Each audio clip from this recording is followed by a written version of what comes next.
The coastline was alive with sunlight. White-capped waves rolled toward the rocky shore in rhythmic procession, spraying mist into the salty air. Tourists had gathered along the natural cliffs of Cape Weatherstone, drawn by the promise of tide pools, sea arches, and a thriving colony of harbor seals that basked lazily on black rocks below. By late morning, the guided group had grown to nearly 30 people, all in windbreakers and sun hats, clutching cameras and smartphones.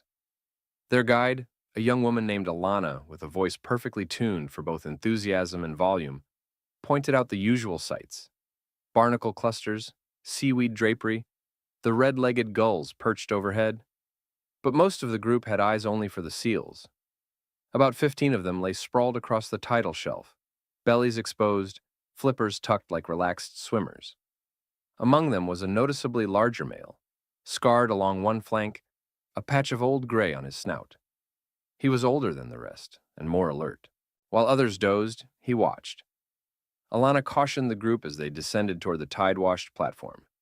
"Watch your step. These rocks are slick, and the tide's due to shift in an hour. Stick close to the marked zone."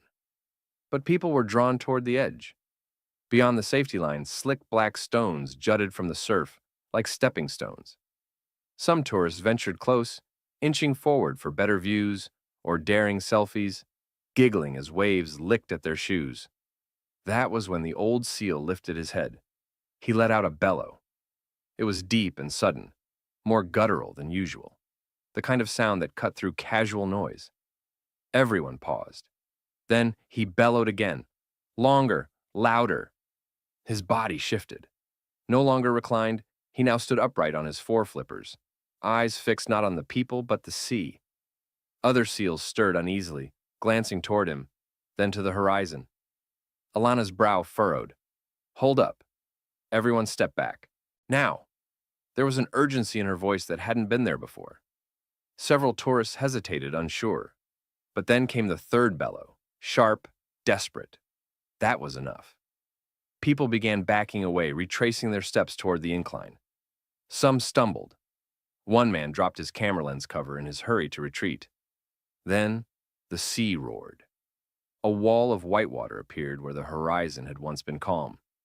A rogue wave, enormous and fast-moving, crashed against the outcropping with a force that shook the rocks. Sea spray exploded upward like shrapnel. Water surged over the place where, moments before, tourists had stood. Stones tumbled and rolled like dice. A heavy plank of driftwood was thrown 50 feet inland. When the water receded, silence returned. The seal lowered himself slowly back onto his side. Alana exhaled shakily. That wasn't on the forecast. Tourists murmured, stunned, some wet from the ocean spray but unharmed. No one had stayed on the rocks. The bellow had stopped them. No one laughed now. They looked at the old seal with a different kind of awe. He had seen it before they did, and he'd warned them the only way he knew how. The group lingered on the bluff, still shaken. The air smelled of sea brine and adrenaline. Children clung tighter to their parents. Conversations dropped to hushed whispers, eyes flicking from the turbulent ocean back to the old harbor seal, now resting again, as if nothing had happened. But something had happened. Alana sat on a nearby boulder, typing rapidly into her tablet. She wasn't just a tour guide. She was a marine biology grad student on an off-season contract. And what she'd just witnessed was unusual. Not the rogue wave, exactly. They happened, rare but documented, especially around shifting sandbars and drop-offs near the Cape. No, what unsettled her was the timing. The seal had known. Not just moved late. Known before the pressure changed, before the swell could even be seen. That wasn't warning behavior, she murmured to herself. That was prediction. She pulled up her behavioral logs. The older male, tagged as M103, had been on their radar for 3 years. Rarely aggressive, never vocal outside breeding season, not known for movement. And yet, this morning, he had not only broken pattern, but acted decisively. That bellow had been something else. Back near the trailhead, the tourists buzzed with theories. Maybe he heard something underwater, said one. No, it was the birds. Didn't you see them scatter? A sixth sense. Animals have that. My dog does the same before thunderstorms.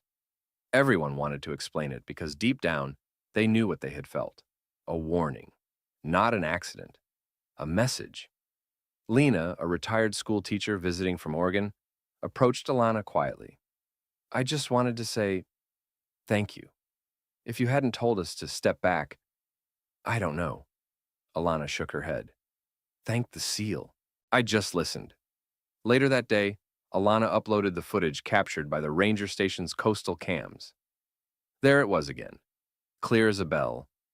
The moment of stillness, the abrupt rise of the seal, the first bellow, and the rogue wave seconds later.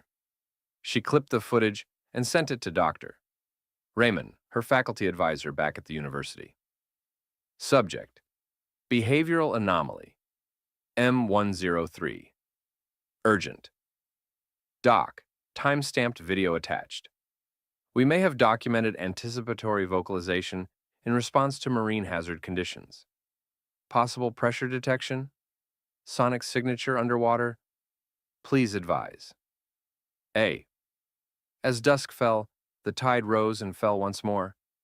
The seal colony had shifted higher on the rocks, now well away from the edge. M103 still rested alone at the point, eyes half-lidded, the scar on his flank catching the last orange light of the sun. He didn't need applause or recognition. He had seen the wave before it struck, and in his language, he'd shouted the only word that mattered: danger. Long after the tourists had gone and the sun dipped beneath the horizon, the cape grew quiet again. Wind slipped through the dry grass at the top of the cliffs, and the low hiss of the sea was the only sound, steady and distant. But down on the rocks, the old male harbor seal, M103, remained vigilant. He did not sleep deeply like the others. M103 had always been different. From the earliest records, he had exhibited unusual patterns, long, solitary dives, returning to haul-out zones hours after the rest of the colony had settled. He seldom fought for dominance, but had somehow maintained his space, prime territory on the high rocks, where he was less vulnerable to shifting tides and rogue predators. The scars along his flank, now barely visible under his mottled gray fur, came from encounters with threats most younger seals never survived. One from a propeller, another from a fishing net, and one, the deepest, from a shark bite in his third year. He was a survivor, and survival had taught him to listen, not just with his ears, but with his whole body. The vibrations beneath the seafloor, the shift in currents, the sudden stillness of seabirds overhead. Where humans needed instruments, M103 had only his instincts, and they had never failed him. In the research station several kilometers down the coast, Dr. Raymond reviewed the video clip Alana had sent. He watched it 5 times. Each time, the same chill ran down his spine. 30 seconds, he muttered aloud. The first bellow from M103 came 30 seconds before the wave appeared on camera. No swells had preceded it, no bird exodus, no pressure drop logged by the station barometers. Just that sound, urgent, guttural, rising above the surf, a pure vocal warning. He opened the seal's log history. M103, estimated age, 14 years. Survival rate, high, vocalization. History, breeding season only, March-May. Anomaly, vocalization outside breeding season, October 12th. Behavior, solitary, non-aggressive, spatially aware. Dr. Raymond leaned back, adjusting his glasses. What did you hear, old boy? He forwarded the video and behavior log to his colleague in acoustic marine monitoring, with a simple note: potential non-breeding alarm call. Spontaneous reaction to unmeasured underwater event. Wild instincts trumping science, again. Back at the Cape, a storm system gathered far offshore. Nothing serious, but enough to shift the tides again tomorrow. M103, as if sensing the disturbance miles away, adjusted his posture subtly. He didn't move far, just angled his body toward the sea, nostrils flaring. He remembered waves taller than trees. He remembered tourists with plastic bags and loud shoes. He remembered the way the ocean sometimes paused, not with peace, but with intention. And this morning, something in the rhythm had snapped, just briefly, and he had roared, not for dominance, not for show, but for protection. Because somewhere deep in his bones, carved by years of weather and hunger and noise, the seal knew. Sometimes, you don't need to understand the danger. You only need to shout. 3 days passed without incident. The weather held steady, with a cool onshore breeze and calm surf. Tourists returned to the Cape, albeit more cautiously, and Alana resumed her regular tours, though now she kept everyone farther from the rock edge and constantly checked the tide schedule. M103 remained the silent sentinel. He hadn't vocalized since the rogue wave, but his position never changed, always facing the water, always alert. The younger seals frolicked and slept beside him, unaware or uninterested in the tension that seemed to live just behind his stillness. But Alana noticed. On the morning of the fourth day, she arrived before her group to run a pre-tour check. The sky was overcast, the ocean dull gray beneath it. Seagulls wheeled overhead, and a lone sea otter bobbed offshore. Everything seemed ordinary, until the stillness broke. M103 bellowed again. The sound echoed across the cliffs, shorter than the last time, but just as raw. Alana froze. There was no visible swell, no change in the birds. Yet the old seal rose onto his foreflippers, stared toward the horizon, and bellowed again. This time, the other seals shifted with him. Not away, but inward, toward higher rocks. Alana grabbed her radio and called the ranger station. "This is Alana Chen at Cape Weatherstone. We may have another wave event incoming. Can you check offshore radar?" A few moments of static passed before the ranger replied. "Negative. Everything looks normal. Tides at low swing, no rogue formations detected." "You sure?" She didn't answer immediately. Instead, she looked at the seal. M103 wasn't just bellowing. He was moving, with purpose. He began hauling himself up the slope, grunting with effort, taking a path he hadn't used in months. The rest of the colony followed, not quickly, but deliberately. The wind changed. A cool draft swept in from the north, colder than it should have been. Alana's skin prickled. At the station, the oceanographers finally noticed a slight anomaly, barely perceptible. A sudden pressure drop, recorded on one buoy 5 miles out. It wasn't enough to raise any flags, but to a seal who had survived 14 winters, it was the sound of danger. 10 minutes later, the water shifted. Not a wave this time, but a surge. A powerful underwater swell pushed water inland like a long, slow breath. It wasn't violent, but it was unpredictable. The tide jumped nearly a foot in under a minute. On the rocks, anyone standing near the edge would have been swept clean off. Alana stood in silence as she watched the water lap over the exact zone her tourists usually loved for selfies. No one was there today. There had been no scientific alarm, no public warning. Just a seal's bellow. Again. She turned to the hill where M103 had settled, now watching the sea with calm authority. He had given them a second chance. And this time, they hadn't needed proof. They had believed him. The ocean spoke in ways humans had long forgotten how to hear.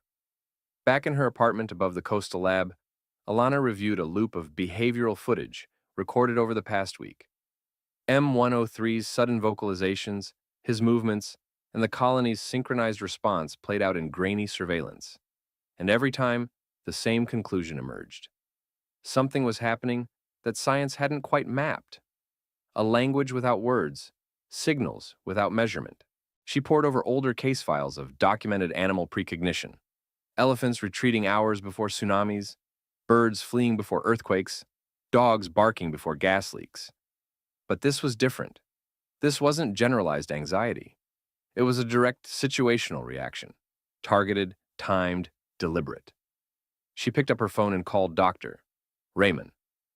"I think he's learned to recognize acoustic frequencies we can't perceive," she said without preamble. "Not just ambient pressure changes, but something lower. Maybe subsonic harmonics tied to deep-sea tectonic shifts or current inversion layers. The silence on the other end wasn't dismissive. It was consideration. He's not just sensing the sea, she continued. He's reading it like Braille. Raymond finally replied, and now the question is, can we? Alana paused the footage again at the frame, showing M103's second bellow. Mouth open, chest taut, the others turning to look at him. It's not just instinct, she murmured. It's memory. The next day, she returned to the Cape with recording equipment. Microphones sensitive enough to capture the full range of frequencies, from dolphin clicks to geologic rumbles. She mounted them along the bluff and at a mid-range underwater buoy they'd deployed earlier that year. Her goal, to catch what he heard, before he warned them. Hours passed. The sun was relentless. The tourists returned in clusters, but kept to the rails now, respectful, curious.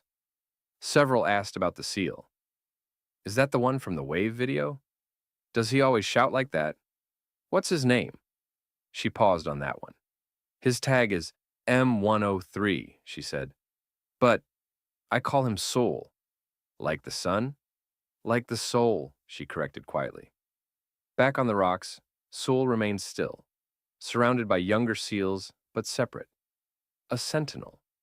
Occasionally his gaze would drift toward the sea, not with fear, but with the vigilance of someone who knows that silence can change everything. That evening, as the tide pulled back and clouds lined the distant horizon, Alana listened through hours of ambient recordings. Most were nothing but wind, gulls, water. But buried deep beneath the static, something different. A pulse. Soft, low, and rhythmic. It was recorded 2 minutes before Saul's second bellow. She replayed it over and over. It was not mechanical, not man-made. It sounded alive. Saul had heard it, and he had answered it, not in speech, but in alarm, a warning to those around him. Because nature speaks in layers, and only those who live within them know when the harmony breaks. The following morning, the coastline was unusually calm. Too calm. No wind stirred the surface of the sea. The waves rolled in quietly as if tired. Even the gulls were subdued, their usual chaotic chorus replaced by the occasional distant cry. It was the kind of silence that made even tourists whisper without realizing it. Alana stood at the cliff's edge before her shift began, scanning the rocks for Sewell. He wasn't there. She blinked, thinking perhaps he was obscured behind one of the larger boulders. But after 20 minutes of searching with binoculars, it was clear. M103 was gone. That had never happened before. Sewell didn't venture far anymore.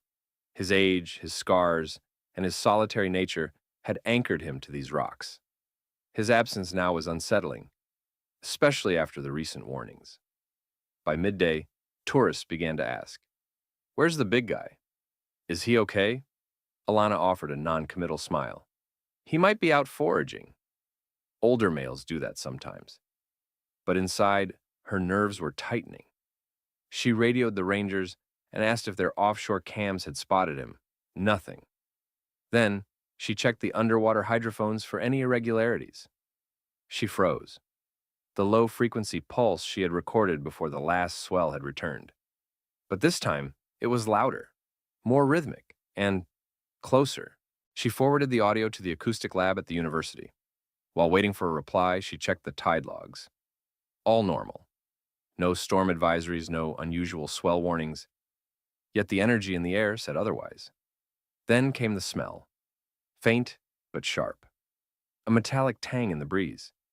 It was the smell of disturbed silt, of deep-sea gases. The ocean was exhaling something old. At 3:47 p.m., the station buoy detected a sudden spike in underwater pressure, followed by a directional flow of energy traveling through the water like a ripple from an invisible hand.